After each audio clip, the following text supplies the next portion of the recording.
प्रधानमंत्री मोदी का हिसाब सिर्फ आतंकवाद के मामले में ही क्लियर नहीं है कि छेड़ोगे तो छोड़ेंगे नहीं, बल्कि भारत के हितों और भारतीयों के हितों के मामले में भी एकदम क्लियर मामला है कि भाई कायदे में रहोगे तो फायदे में रहोगे। और अब तो इस मामले में उन्हें डोनाल्ड ट्रंप का भी पूरा साथ मिल रहा है। और इसलिए आप देखिए कि भारत के मामले में चीन की मदद करने की बातें करने वाले बांग्लादेश की कट्टरपंथी सरकार को ऐसा डोज दिया है पीएम मोदी ने कि मोहम्मद यूनुस और कट्टरपंथी दोनों में हाहाकार मच गया। इतना ही नहीं, अब तो मोदी ट्रंप ऐसे धमाके कर रहे हैं कि चीन, पाकिस्तान, बांग्लादेश सब बाप बाप कर रहे हैं। आज आपको इस सब के बारे में विस्तार से बताऊंगा, लेकिन पीएम मोदी के एक्शन से मचे बवाल की पहले एक झलक देखिए, फिर बताता हूं कि बांग्लादेश के साथ पीएम मोदी ने क्या गेम किया है।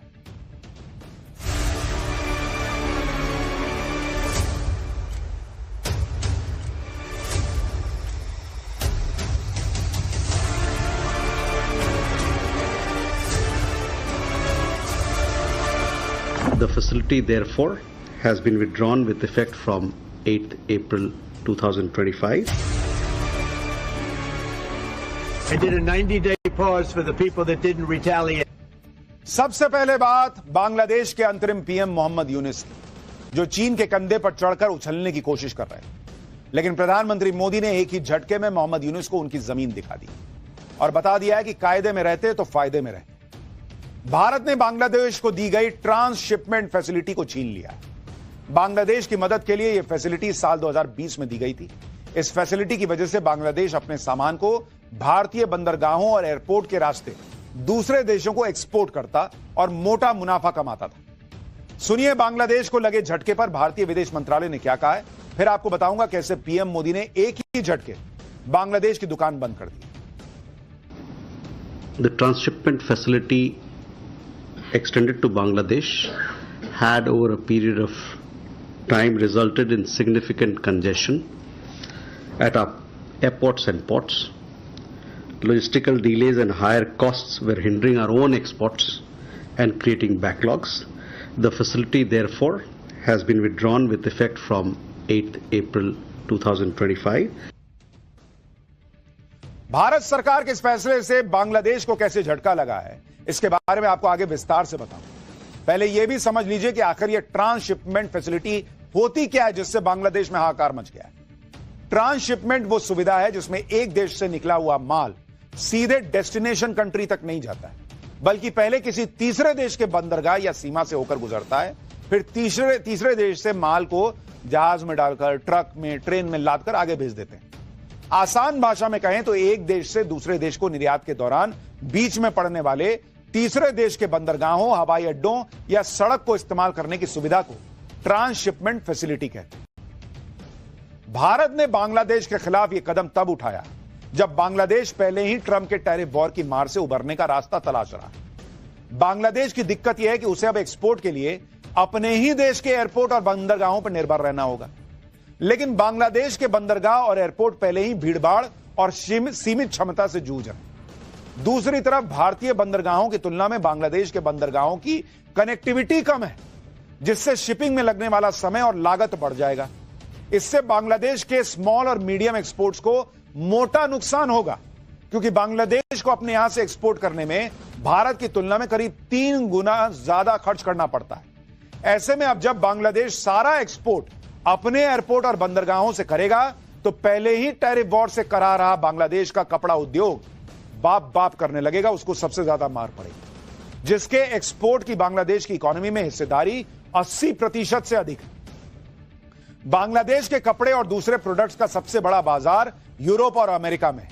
यूरोप में बांग्लादेश से हर साल $2500 करोड़ का एक्सपोर्ट होता है, तो अमेरिका में करीब $1500 करोड़ का एक्सपोर्ट। लेकिन भारत की तरफ से मिलने वाली ट्रांसशिपमेंट सुविधा बंद होने से डिलीवरी में देरी होगी, कीमतों में बढ़ोतरी होगी, जिससे इन बाजारों में बांग्लादेश की हिस्सेदारी कम हो सकती है। यानी बांग्लादेश बाप बाप कर देगा बॉस। नरेंद्र मोदी ने ऐसा कदम उठा दिया और बनो चीता।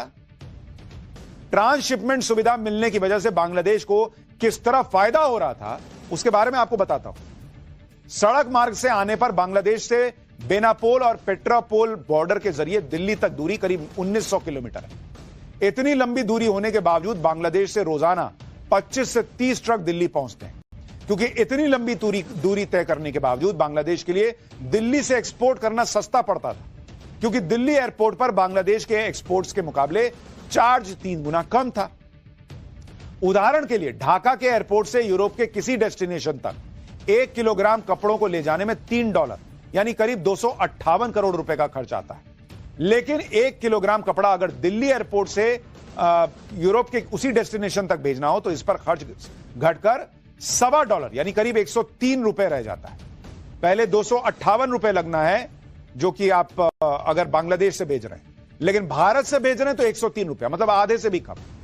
यानी अब बांग्लादेश को हर किलोग्राम के एक्सपोर्ट पर करीब करीब 155 रुपए का नुकसान होगा।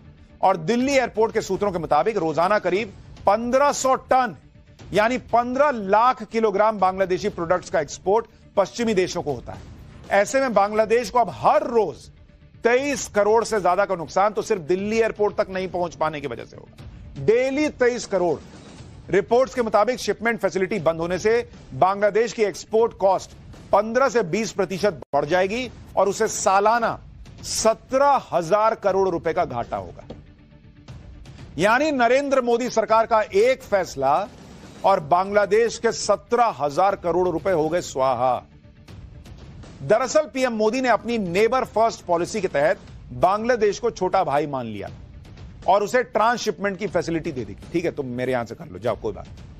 लेकिन शेख हसीना के तख्ता पलट के बाद कट्टरपंथियों की भरमार वाली बांग्लादेश की सरकार संभाल रहे मोहम्मद यूनुस एहसान फरामोशी पर उतर आए थे और पिछले दिनों चीन के दौरे पर पहुंचे मोहम्मद यूनुस ने राष्ट्रपति जिनपिंग से मुलाकात के बाद भारत को तेवर दिखाने की कोशिश की। जिनपिंग के साथ नजदीकी बढ़ाने के लिए मोहम्मद यूनुस ने चीन के लिए अपने दरवाजे खोलने का ऑफर दिया और खुद को नॉर्थ ईस्ट का गार्जियन बताने का कोशिश की थी। मोहम्मद यूनुस ये भूल गए कि पीएम मोदी नेबर फर्स्ट पर तो जोर देते हैं, लेकिन भारत फर्स्ट उसमें भी सबसे ऊपर है। उनके हर सांस में नेबर फर्स्ट से पहले नेशन फर्स्ट है। इसलिए पीएम मोदी ने मोहम्मद यूनुस को अपने अंदाज में सबक सिखा दिया। आप मोहम्मद यूनुस का वो बड़बोला बयान सुनिए जिसका हर्जाना बांग्लादेश को भरना पड़ रहा है। 7 states of India, eastern part of India, called Seven Sisters, they are landlocked country, landlocked region of India. They have no way to reach out to the ocean. We are the only guardian of the ocean for all this region. So this opens up a huge possibility. So this could be an extension of the Chinese economy. Build things, produce things, market things, bring things to China, bring it out to the whole rest of the world.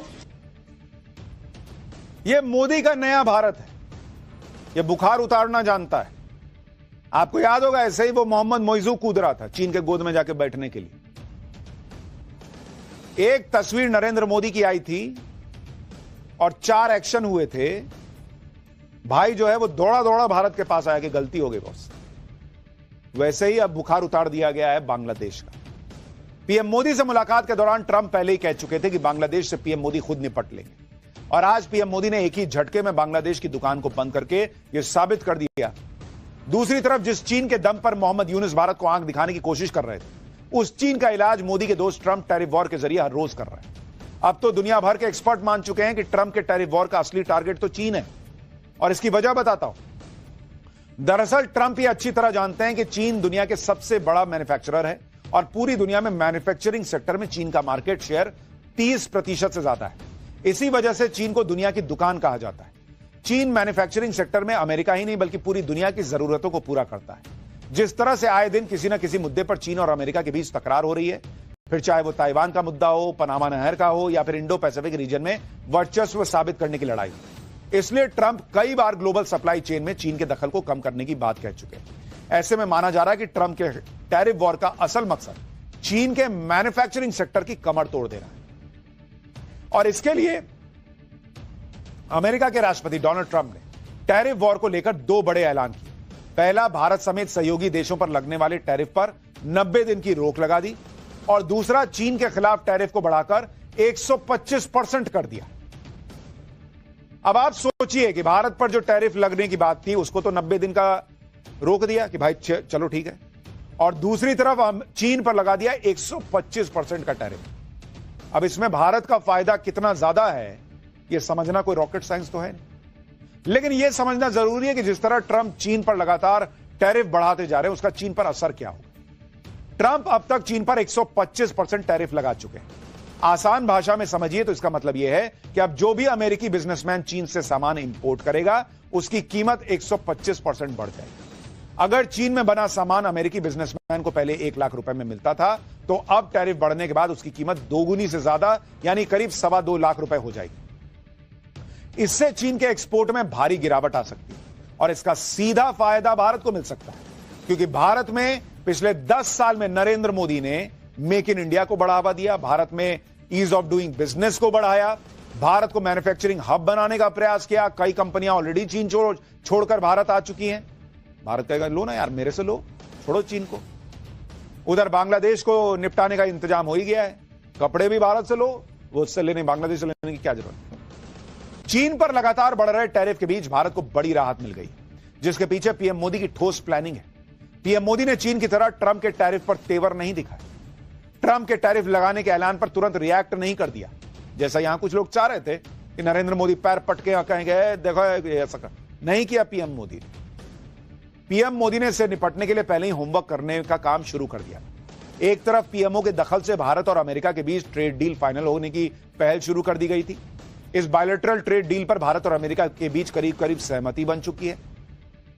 America के वित्त मंत्री ने खुद माना है कि भारत ऐसा देश है जो टैरिफ पर बात करने के लिए इस समय सबसे आगे, यानी अमेरिका तक टैरिफ वॉर को लेकर पीएम मोदी की स्ट्रैटेजी का लोहा मान रहा है। लेकिन भारत में एक इकोसिस्टम है जो टैरिफ वॉर पर ज्ञान दे रहा है, पीएम मोदी पर सन्नाटे में जाने का आरोप लगा रहा है। इसी इकोसिस्टम का हिस्सा राहुल गांधी भी। सुनिए गुजरात में हुए कांग्रेस के अधिवेशन में राहुल गांधी ने टैरिफ वॉर को लेकर कैसे पीएम मोदी को घेरने की कोशिश की थी। पहले नरेंद्र मोदी अमेरिका गए, याद है आपको, गले लगे थे, याद है।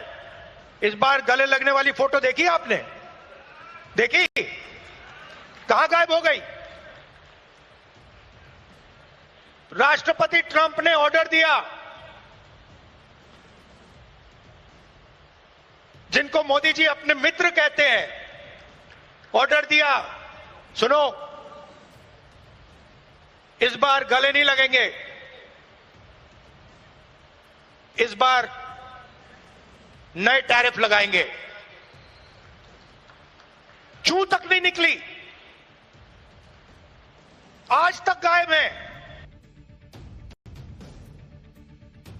नहीं होगा कुछ, यही चलेगा। पाठशाला